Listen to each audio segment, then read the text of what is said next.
de tudo que foi dito até aqui, uma coisa que o Marcos citou agora de pouco, foi bem legal, é a quantidade de hélio radioativo, tá? Desculpe-me, hélio radiométrico na atmosfera. A gente está falando de mais ou menos 5,2 partes por milhão. A gente tem uma noção do coeficiente de difusão do hélio nas rochas do planeta. A gente tem uma noção de quanto isso é produzido. Mas quando você pega essa quantidade tão pequena, 5,2 partes por milhão por volume, rapaz, isso daí mostra que o negócio não está acontecendo há muito tempo. Não teria condição disso estar acontecendo há milhões de anos, muito menos há bilhões de anos. Ou seja, o hélio, por exemplo, ele não tem, você não consegue produzir energia cinética suficiente para fazer com que ele saia da nossa atmosfera e se perca no espaço. Não tem como fazer isso. Mesmo se você ionizar o hélio, tá, ainda assim não tem como se fazer com que ele passe pelas curvas do campo magnético e seja lançado no espaço. Ou seja, nós temos um reservatório praticamente fechado aqui. Então, seria muito interessante a gente... Não tinha, Dalton. É hélio mesmo? Não é hélio, né? Não é hélio. Mas não é com os elétrons e tudo lá. Não, é igualzinho. Não é... Hélio. Como chama? Oh, meu Deus. Não é... São dois prótons, 2 nêutrons, mas sem os elétrons. Não é assim que fala? 2 nêutrons e 2 elétrons. Do decaimento radioativo? Não, isso daí é fruto de decaimento radioativo. Quando você pega, por exemplo, decaimento de urânio 238, você acaba com praticamente, literalmente, você acaba com um hélio, um átomo de hélio. Dependendo de qual urânio você está falando, é um número diferente de átomos de hélios que são produzidos. Tá? Então, Tá. E a gente tem medido essa quantidade da difusão do hélio nas rochas, vários tipos de rochas. Geralmente, o que mais a gente vê é no silicato de zircônio.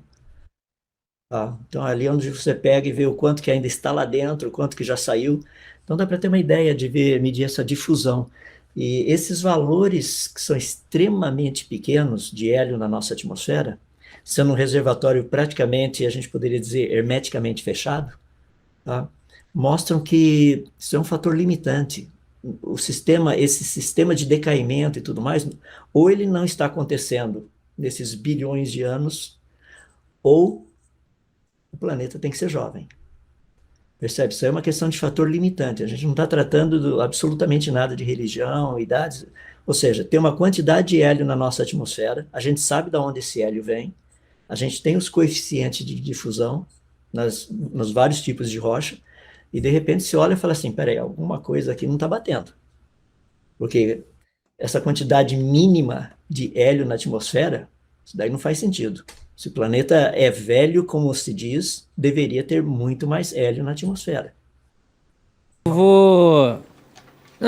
Eu só queria falar um negócio. Eu vou fazer um exercício de humildade aqui. Eu não sei sobre esse assunto, mas eu prometo que eu vou fazer um corte react. Vou pesquisar. Então, beleza? Caiu aqui no meu direito. Vocês detonaram. Vamos fazer um episódio só sobre o vulcão. Só sobre o vulcão, Fechou. cara. Combinado.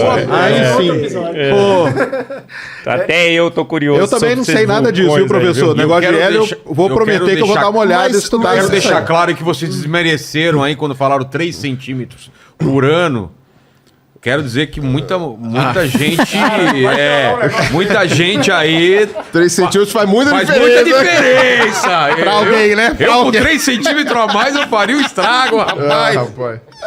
Vamos lá. Não, Fala, eu querido. ia falar, mas Fiquei pensando ô, até Adalto, agora. quando você vai ver esse negócio do zircônio, né, que formam cristais, você encontra o hélio lá dentro.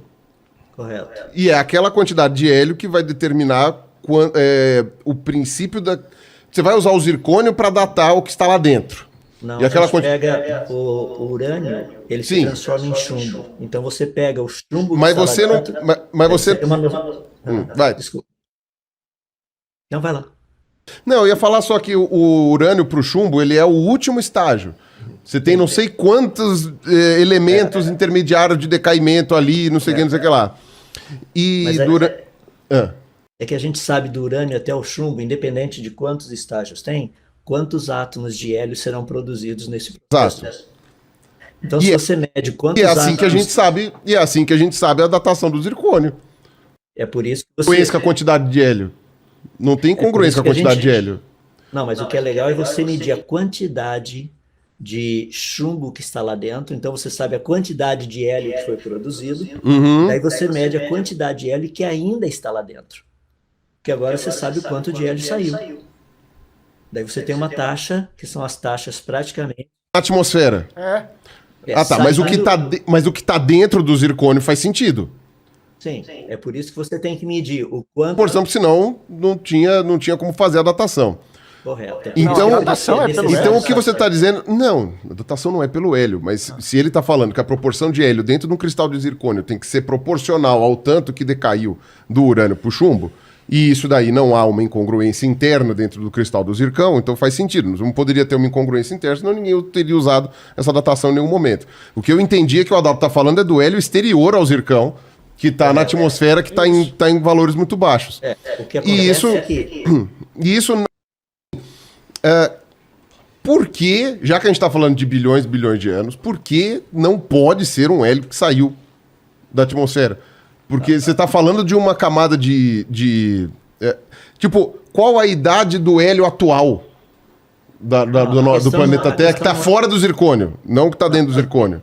É por isso que é importante a gente saber, por exemplo, quais são os coeficientes de difusão do hélio em zircônio, por exemplo. Você mede a quantidade de chumbo que está lá dentro, você mede a quantidade de hélio que está lá dentro, e por isso você consegue saber quais são esses coeficientes de difusão. Quando você junta esse negócio, você tem que fazer um cálculo, ou seja, quanto de hélio está saindo por ano indo para a nossa atmosfera. Daí você tem que fazer um cálculo e ver o quanto tem comparado com essa quantidade que está entrando na nossa atmosfera. À medida que o tempo passa, a tendência é ir diminuindo a quantidade de hélio produzido indo parar na nossa atmosfera. Certo? Isso daí deveria ser o normal. Pois não. Não, eu queria fazer uma pergunta, porque eu fiquei... Não é pergunta provocativa nem nada disso, não. Esse hélio que você está falando é qual isótopo? L3, L4, é o quê? Porque L4. tem um comportamento bosônico também, certo? Num hélio como núcleo, certo? E aí, será que a estatística não muda, né?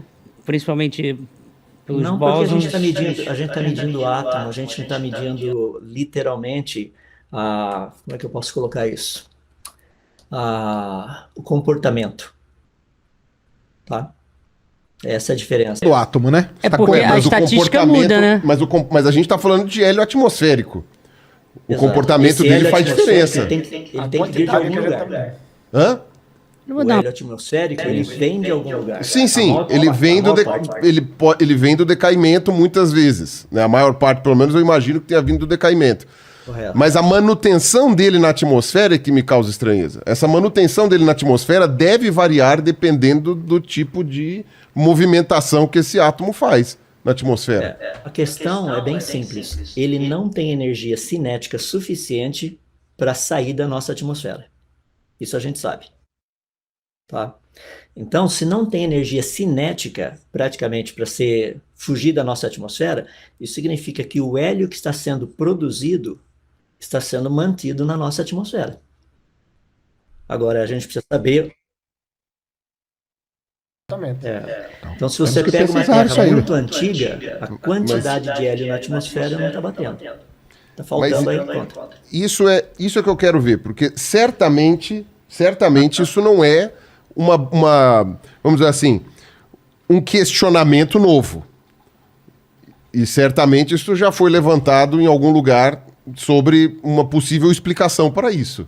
1957 foi o primeiro artigo a respeito disso. Isso. E o que responderam? A pergunta é onde está o hélio faltante. Tá, não, mas alguém fez alguma proposta depois disso, Adalto. Não é possível que não tenha feito. Até o presente Então, não é então, isso não é desprezível. Se a pessoa fez uma proposta de para onde foi o hélio, a gente tem que levar em consideração nessa discussão aqui. Você apresenta o problema, apresente as soluções plausíveis, as soluções propostas e vejamos se essas soluções fazem sentido ou não. É por isso que eu disse que até o presente momento não houve nenhum mecanismo proposto que mostrasse que o hélio consegue sair da nossa atmosfera. O problema persiste. Por que o problema persiste? Porque isso daí causa um grande problema numa terra antiga. Ou seja, se a Terra é antiga, a quantidade de hélio tinha que ser muito maior na nossa atmosfera. Isso é só uma questão, a conta não fecha. Mas também a gente tem que ver a proporção de urânio na Terra. Por isso que é importante para saber também o quanto que tem, para poder saber, para fazer o cálculo. Tem que fazer um cálculo para saber o quanto que tem, para saber o quanto que foi produzido de hélio, para saber o quanto que tem na atmosfera. Foi o cálculo que o cara fez. E eu queria pedir... dá pra gente fazer, porque você fura os poços por aí, pega camadas diferentes de rocha, você tem os valores lá, e você consegue saber, por essas diferentes camadas, você consegue determinar quanto tempo, quais são os coeficientes de difusão. Ou coeficientes de difusão. Eu só queria pedir